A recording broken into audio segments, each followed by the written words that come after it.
So this car showed up this morning and we wanted to take an opportunity to show you guys how we scale and set up a car. We'll show you how we take the data on the scales, what measurements we make, and how to actually plot the instant center on a car while we have this here and we're doing it. It just turned out really well that this came in this morning and we had time to shoot this video. You might recognize this car. It's a pretty fast ultra street car. It hasn't raced in a couple of years. Obviously 2020 was kind of a wash with COVID. They've been building a new engine, they got it back together, and they're getting ready to hopefully race it in 2021. So let's show you what we do first. Currently we have it on the scales, and then what we want to do is I always have this little diagram that I make, an arrow forward, left front, left rear, right rear, and I record the four corner weights and the four corner height measurements. When we do a height measurement, go on Nick, if you want to do this one, you measure, I'll record. We usually go from the bottom of the rim to the bottom of the wheel lip like that, because the bottom of the rim is always consistent from side to side, and it'll give us an accurate measurement. What do you got there on the right front, Nick? 20 and 5/8. 20 and 5/8. One thing that we've already done, and I don't know if you guys know this, we made sure that all the tire pressures were equal. Front, left, and right were equal. Back, left, and right were equal. If you're off 2 pounds on one tire, that can throw your complete scaling off. So make sure that your tire pressures are exact from side to side. Not close, exact. If you've got 35 and 5/10 in that side, you want 35 and 5/10 on that side. Same as the rear. You really need to have these tires exactly the same, because like I said, a couple of pounds difference in a tire can throw off 50 pounds on the corner weight. So we got a 20 and 5/8 on the right front. Left front is 20 and 3/4. 20 and 3/4. Yes. And that's without a driver in it. Let's do the rear. Left rear. Left rear is 20 and 1/4. 20 and 1/4.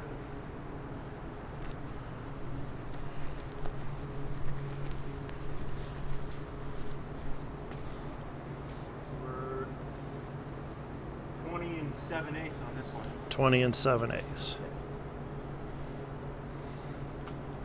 Now we're not looking for any particular measurement, but we will use these measurements because we are going to have to adjust the springs and the ride height on all four corners. The front looks pretty good.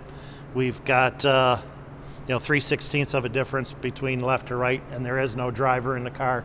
The driver of this car is 220 pounds, so we'll put Nick in it. He's pretty close, and that'll get the weight. Nick, you want to hop in and we'll record the corner weights? Right now the car is 2,548 without anybody in it. And once Nick gets in, we'll record those weights, and then we'll start cranking on springs. And this car has to weigh 2,800 pounds even for the class, so we're looking for about 2,810 pounds, because we like to see them about 10 pounds heavy for a class, just for variance in the scales. All right, Nick, you want to close that door down? All right. So on the scale, we've got a total of 2753, so we absolutely have to add 50 pounds. It looks like there's 39, just 39.9 on the rear, 39.9% on the rear. The left rear is 555. The right rear is 542. Left front is 870. Right front is 786. Okay, so we know that we have to add 50 pounds to this car. So what we'll do is we'll add the 50 pounds and get it to the 2,800 and roughly 10 pounds, 2,810 pounds. We've got a basket full of weight over there that was taken out of the car. There's more than 50 pounds there. We shouldn't have an issue. With this being 39.9 on the rear, we will probably add most of the 50 pounds to the rear, because on a car like this, the stock suspension 275 tired car, it's a big block car. It hooks really hard. This car is pretty well known for going down bad tracks and 60 footing really well. So we will probably add most of the weight to the front and end up with probably 55-56% on the nose. So we're going to take and add this weight to the car, and when we get it back together, we'll show you what we do on the springs. Okay, so Nick just put 50 pounds actually 52 pounds in the back of this car. We put 4 10-pound pucks on the back bumper, and we put 2 6-pound pucks above the rear axle. So Nick's gonna hop in it. He's 210, so we'll know pretty much where we need to be, if we're where we need to be, because there's a 10-pound variance between Nick and the actual driver of the car. So let's see what we got when he gets in here.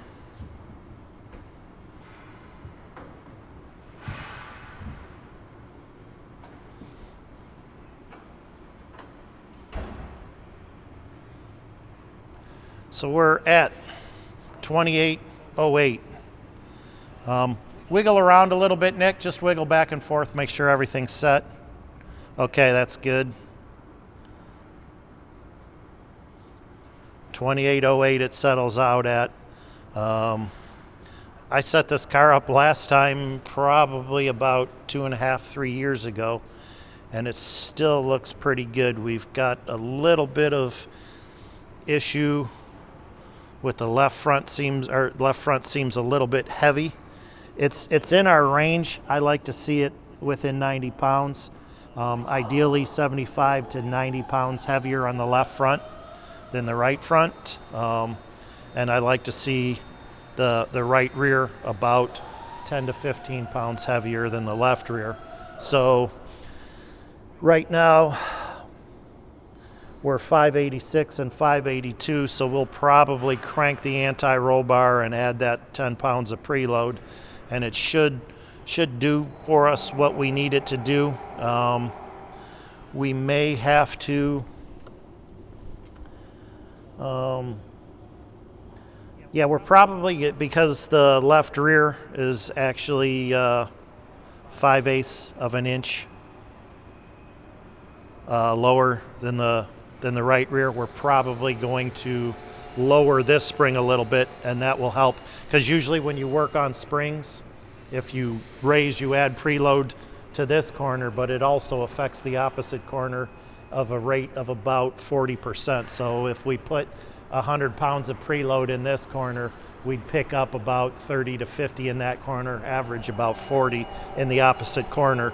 So we're going to utilize that to our advantage. We're probably going to lower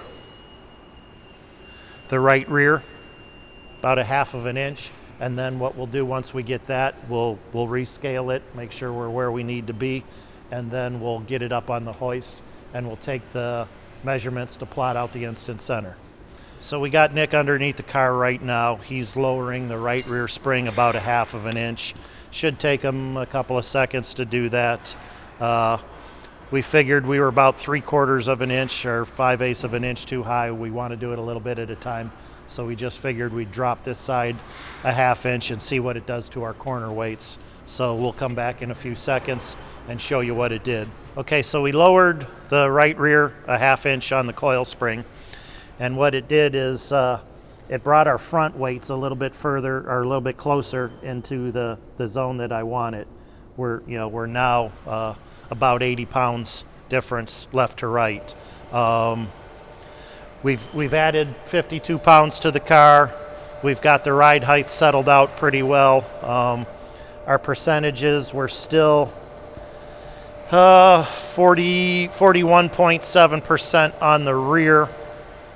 So they might have to add a little bit more weight. They may have to race at maybe 2830, 2840. But I'm going to suggest that we're going to make an instant center change on it, because it is a little bit more front heavy than it's been in previous years. Of course, they were running a little bit of weight on the front, which is no longer there, because they put a different block in, and it's about 90 pounds heavier than their old block.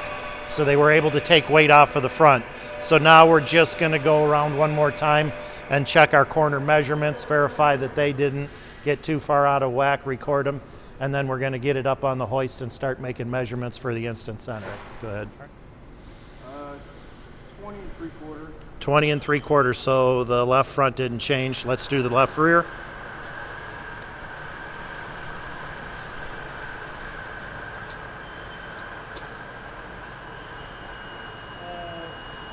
Just under 20, 19 and 15 sixteenths. Okay, 19 and 15 sixteenths. So that dropped a little over 1/4 of an inch by adding the 50 pounds to the rear. Right rear, we were at 20 and 7/8. We cranked it down a 1/2 inch plus put the 50 pounds in. We're at 20 and a half. 20 and a half. So we're still up 9/16 of an inch. 20.5. Okay. And then right front. Right front, 20 and a half. 20 and a half. That came down a little bit. So Even that 20.5. Yeah, we're doing good. All right.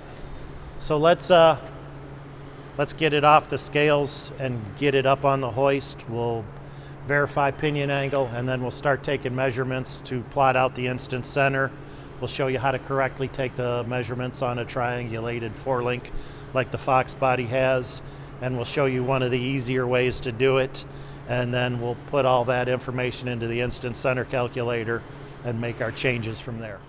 So we got this Ultra Street car up on the hoist now, and we're going to show you how to actually take the measurements to plot out the instant center. I've got a little cheat sheet here. This is what we normally do: upper control arm length, lower control arm length, and then the front upper to ground, the rear upper to ground, the front lower to ground, and the rear lower to ground, and pinion angle. So we've already verified the pinion angle. That's the first thing we did, was check the pinion angle, and we're at -2.5. We don't have to adjust any more control arms to adjust pinion angle, because -2.5 is where we want it with this tire. So we're going to take and make the measurements that we need to make right now and record them. Nick, you want to record these for me while I measure them? So first one we're going to do is the upper control arm length.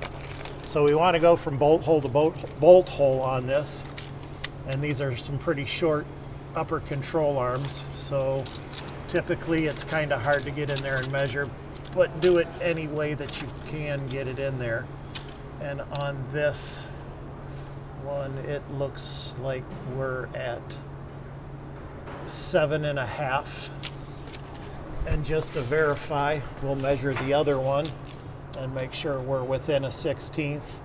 If not, we're going to have to adjust a little bit more. And this one is just a little under 7.5, so we're good on that. So now we'll do the lower control arm length. It's usually pretty easy to go from the bolt center to bolt center, and we've got 17 and 13/16. We'll do it again on this side. Center it. And we've got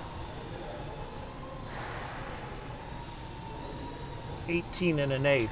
Now, this one we have put thrust in it to keep the car from going straight, to keep the car going straight. Also, if you notice, this has completely stock torque boxes in it. The lower torque boxes have just been plated and welded up. The upper torque boxes we took and put doublers inside there, and they've got 3 holes in the upper torque box, and it's been plated on the inside, welded, and it's tied into the cage. But this one, again, it doesn't have aftermarket torque boxes. The car is fairly light. It's 2,800 pounds, and pretty much on a good track or a bad track, it'll go a 1060 foot, best being a 105. I've seen this car go 108 on Milan when people were struggling to get down. So the car works pretty good. So that's how you measure the control arm length. Now, for for the sake of not doing it on the ground, not everybody has a drive-on hoist. We're doing it on a drive-in hoist. It makes my life easier. I can stand up underneath the car and talk to you.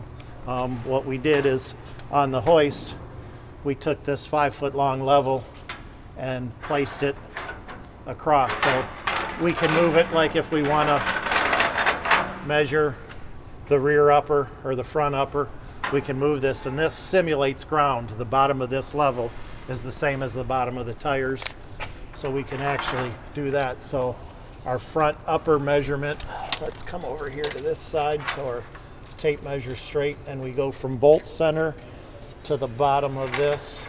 I want to make sure our tape measures straight, and it's exactly 15 1/4 from bolt center to ground on the front upper. And then just to make sure that we're doing this properly, we want to come over and do the other side and make sure they're the same. They should be off a little bit. And it's actually, since we leveled the car out, it's right on at 15 1/4, so we're good on the front. They're both the same measurement. Let's go back and do the rear upper. Again, from bolt center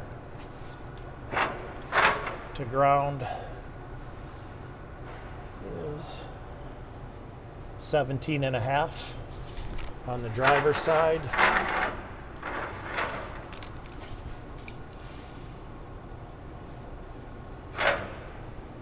And 17 7/16, so we'll call it 17 1/2. It's within a 16th from side to side. And then we'll do the same with the lower control arms. These are spaced in, so for tire clearance, it's got our double adjustable offset lower control arm in it. And the lower rear is 8 1/4 on the driver's side.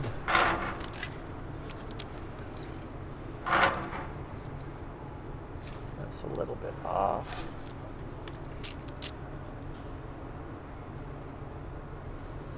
And 8 5/16 on the passenger, so again we're within a 16th. And then we'll come back and do the rear measurement. Same way, we'll go from bolt center to ground on the rear. 7 15/16.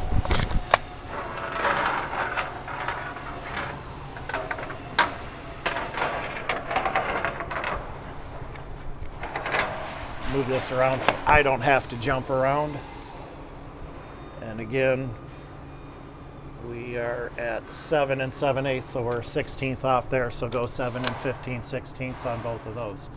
So we have our pinion angle, we have our upper length, our lower length, and our measurements of our 4 attachment points to ground. We'll go put that into our instant center calculator and see what it spits out, and we'll show you. I'll print off the sheet. I'll tell you guys which instant center calculator I'm using, so if you want to go online and purchase it yourself, you can do that. And we'll get back to you in a couple of seconds once I run these numbers. All right, so it's the next morning. We've done a lot of adjusting and scaling on this. We're all jacked up on Red Bull and Adderall right now, so if I'm talking too fast, maybe these guys will get me to slow down. But all kidding aside, what I did want to talk about is instant center and instant center calculators. The one that we used to plot this car out, I have several of them, but the one that we used for illustration purposes is Performance Trends 4-link calculator. It's a really good 4-link calculator. It does have a preset for a Fox body triangulated 4-link or a Mustang triangulated 4-link. So those parameters to take up the lateral angles are already in there. You just input your data and get what you need. The two things that we didn't talk about yesterday in the film when we were filming was crankshaft centerline and camshaft centerline. Those are two inputs that you need. We showed you all the other inputs while we were scaling it and doing the math part of it, measuring the pickup points. But the Performance Trends 4-link calculator is a really good calculator. It's reasonably priced. You can download it and right from the internet. You don't have to buy a disc or anything like that to load it. You can download it right from the internet. I believe the price is around $100 for it, so it's not too god-awfully priced.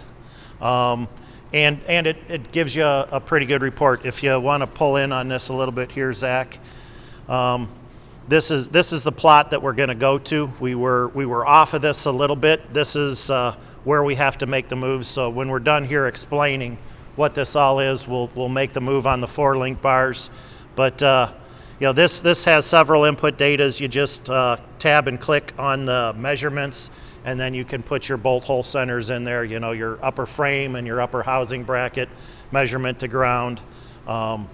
Same with the lower, front and rear lower. And then it has other car measurements. You can put in the weight bias, front to rear weight bias, tire size, front and rear.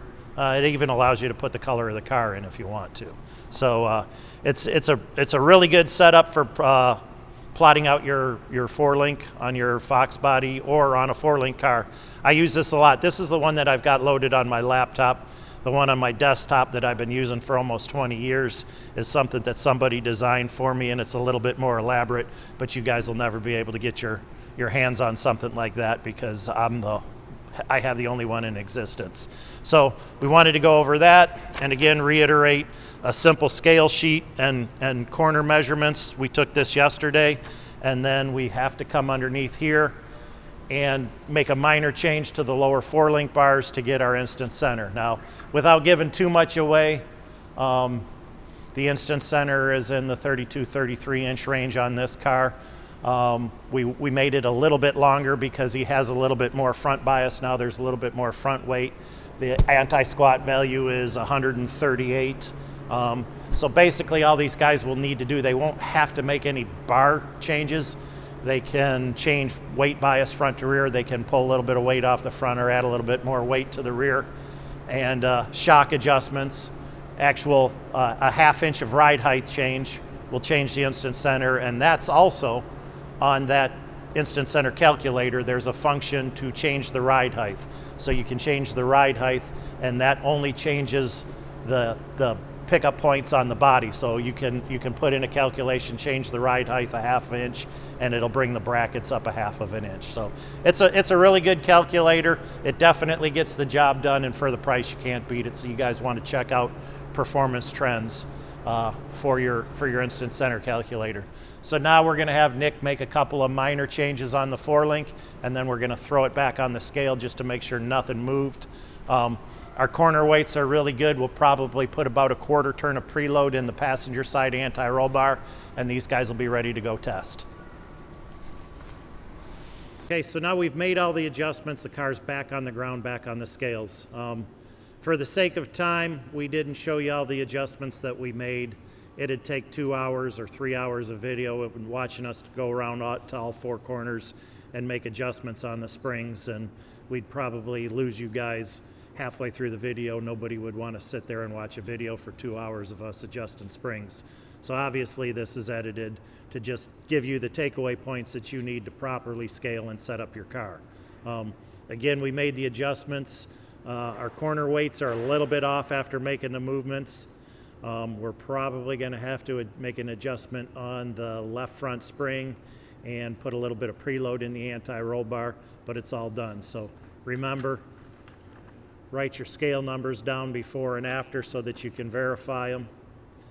And if somebody else is setting up your car and they refuse to give you one of these things here, it's time to find a new chassis guy, because there's nothing secret about this, and you need to know where your car is at so that you can tune your car at the track, unless you want to pay a chassis guy like me to come to the track and work on your car. But I'm a little bit too busy to do that for all our customers now, so I'd rather teach you guys how to set up your own cars so that you're not beholden to some chassis guy and he can make it to the, if he can't make it to the track, you can't go to the track. It's better to know how to adjust your car and how to use these numbers for your advantage. It's not voodoo, it's not rocket science like some people would want you to think it is, and that's what makes them better than somebody else. It's just plain math. 1 + 1 always equals 2. And knowing where you want your instant center set is a good starting point, and knowing if you move a bar where it's going, so that when you're at the track, all you really have to do is adjust your shocks and struts and maybe add a little bit of weight to the front or the rear to get it where you want it to go. So now we're where we need to be. We're within a few pounds on the corner weights. So we're just going to wrap this up by making the final spring adjustments and lock down the jam nuts on the anti-roll bar after we put about a quarter turn of preload into the anti-roll bar on the right rear, and this guy will be good to go. So the takeaway from this video is you guys can do this stuff at home with a good tool like Performance Trends 4-link calculator. You can figure out where your instant center really is. It's not that expensive. You know, showed you how to measure it properly.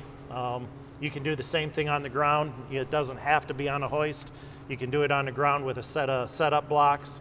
So if your blocks are a foot tall, whatever your measurement is from your bolt hole centers to ground, you just subtract the 12 inches and you input that into the calculator.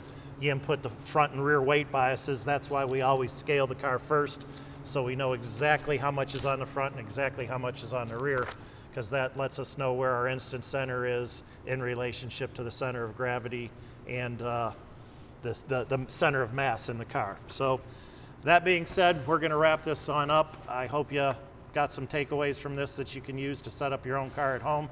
And if you do have any questions, call the tech line, 734-946-7223, or email tech@teamzmotorsports.net, and Frank will be able to help you out, give you some pointers on your setup. And if Frank can't handle it, give me a call. I'll help you out.